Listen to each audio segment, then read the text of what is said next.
Mahadev, almighty Mahadev में मैं आपका स्वागत करता हूं। आप लोगों ने जो प्रतिसाद दिया है इस चैनल को, उसके लिए कोटि कोटि धन्यवाद। फिर भी हमारे प्रयास में कुछ कमी रह गई है। मैं चाहता हूं कि थोड़ा सा जोर और लगाएं। कुछ 600 सब्सक्राइबर तो हो ही गए हैं, 300-400 और हो जाएंगे तो 1000 हो जाएंगे। उसके बाद में लड़ाई थोड़ी मैनेजेबल हो जाती है, बहुत ज़्यादा कठिन है। खैर, जो होगा सो होगा। आज बात करेंगे कि ये एक यक्ष प्रश्न है कि मैं कौन हूँ, और इस प्रश्न का उत्तर ढूंढने के लिए हम लोग जो हैं किताबों में जाते हैं, साधु संतों के पास जाते हैं, लोगों से पूछते हैं जिनको हम ज्ञानी समझते हैं कि मैं हूँ कौन। ये पहला प्रश्न है। उसके बाद दूसरा प्रश्न आता है कि मैं यहाँ क्यों हूँ।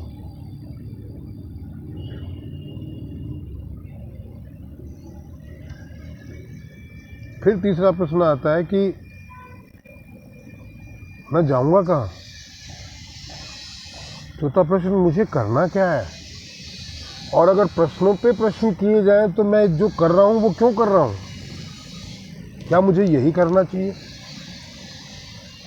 अगर नहीं तो मुझे क्या करना चाहिए। बहुत सारे प्रश्न जो है एक के बाद एक। आप अगर कोई सेंसिटिव आदमी है तो उसको ये कटोसते हैं, और हर आदमी को ये सवाल अपने आप से पूछना चाहिए कि मैं कौन हूँ। हाँ, पर अपने आप से पूछना चाहिए। किसी और से पूछ के आपको इसका उत्तर कभी नहीं मिलेगा कि आप कौन हैं। आप चाहे किताबें पढ़ लीजिए, चाहे किसी भी ज्ञानियों के पास चले जाइए, वो इस बात का उत्तर नहीं दे सकते कि आप कौन हैं और आप क्यों हैं। इस प्रश्न का उत्तर आपको स्वयं ही खोजना पड़ेगा, और इसका उत्तर आपके भीतर से ही आएगा, वो बाहर ढूंढने से कहीं से नहीं मिलेगा। ये निश्चित मान के चलिए आप। और जब आपको ये पता चल जाएगा कि मैं कौन हूँ, तो इसके बाद के जो जितने भी प्रश्न मैंने उठाए थे उन सब का उत्तर स्वतः ही मिल जाएगा ऑटोमेटिकली। उनके उत्तर खोजने की भी आवश्यकता नहीं पड़ेगी, क्योंकि जब ये पता चल जाता है कि मैं कौन हूँ तो इस बात का भी पता चल जाता है कि मैं क्यों हूँ और मैं यहाँ क्यों हूँ, और मैं जो कर रहा हूँ वो क्यों कर रहा हूँ, और क्या मुझे वो करना चाहिए। अगर नहीं तो मुझे क्या करना चाहिए, मेरा गंतव्य क्या है। इन सभी सवालों के उत्तर उस एक सवाल के उत्तर मिलते ही स्वतः ही ऑटोमेटिकली मिलने शुरू हो जाएंगे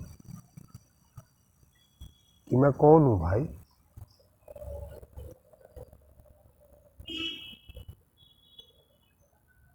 मैं भी इस सवाल को लेकर बहुत लोगों के पास पहुंचा हूं,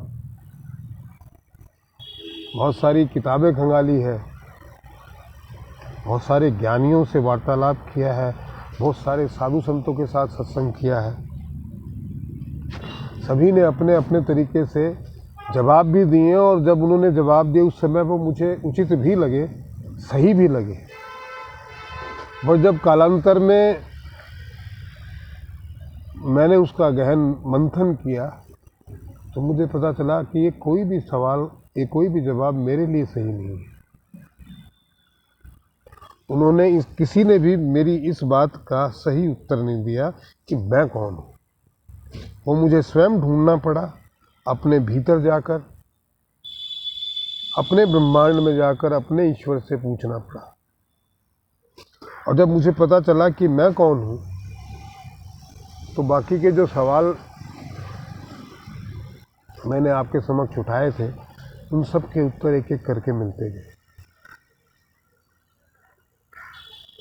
आज जिंदगी में कोई सवाल बचा नहीं है। और सवाल की आवश्यकता भी नहीं। मेरा ये मानना है कि जब आप स्वयं से सवाल पूछने लगते हैं तो आप अध्यात्म की दिशा में चलने लगते हैं, और इन सवालों का जवाब आपको अध्यात्म में ही मिलेगा, किसी विज्ञान में मिलेगा नहीं। वैज्ञानिकों के पास इस बात का कोई तर्क नहीं है कि आप यहाँ क्यों हैं और आप कौन हैं। वो भेड़ों में भेड़ गिन के बता देंगे कि हाँ, जैसे लोग पैदा होते हैं वैसे आप भी प्रोडक्ट हैं, आपके माँ बाप ने सत्संग किया और उसके आप प्रोडक्ट हैं। आप अननेसेसरी इस दुनिया में आ गए हैं, उन्होंने आनंद लिया और उस आनंद का नतीजा आप हैं।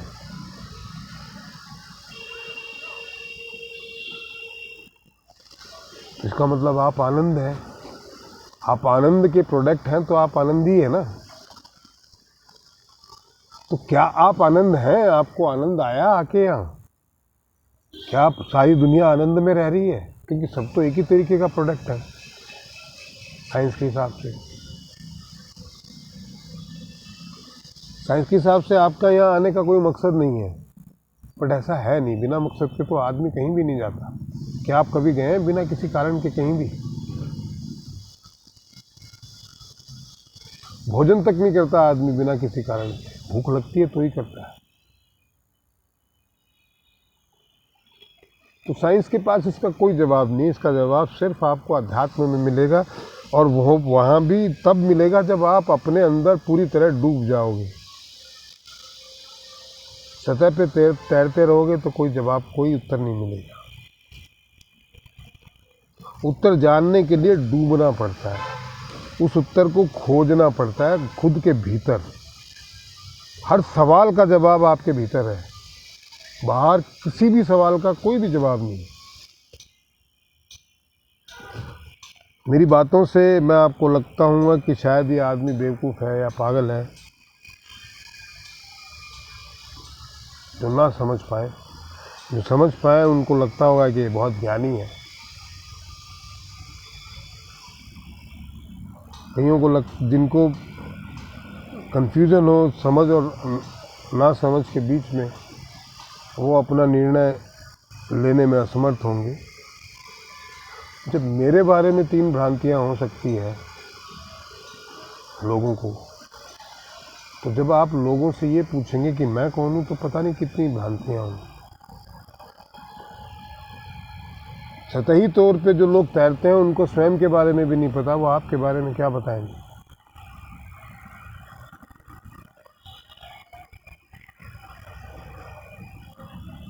मैं बार बार अपने वीडियो में कहता हूँ कि जिन खोजा तिन पाइयाँ गहरे पानी पैठ। निश्चित ही आप उस एक महा आनंद की प्रतिमूर्ति हैं, उसका अंश हैं, और आप आनंद ही हैं। बट आनंद आप तब हैं जब आपको ये पता चले कि आप कौन हैं, आप क्यों हैं, आपका मकसद क्या है, आप किस कारण से धरती पे हैं और कितने समय के लिए हैं, और आपको कहाँ जाना है और आप कहाँ से आए हैं। तब आप आनंद की प्रतिमूर्ति हैं, और आनंद ही आनंद है आपके जीवन में, यदि आप इतना जान पाए तो। और जानने के लिए आपको कोई नहीं बता सकता।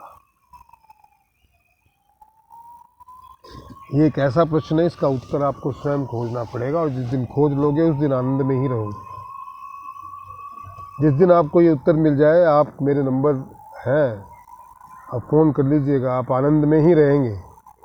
आपके पास और पूछने को कोई प्रश्न बचेगा ही नहीं। पर वहाँ तक पहुँचना पड़ेगा जहाँ प्रश्न खत्म हो जाते हैं, जहाँ सिर्फ उत्तर ही उत्तर है, प्रश्न होता ही नहीं है। उस जगह पहुँचना पड़ेगा, तब जाके प्रश्न खत्म होंगे।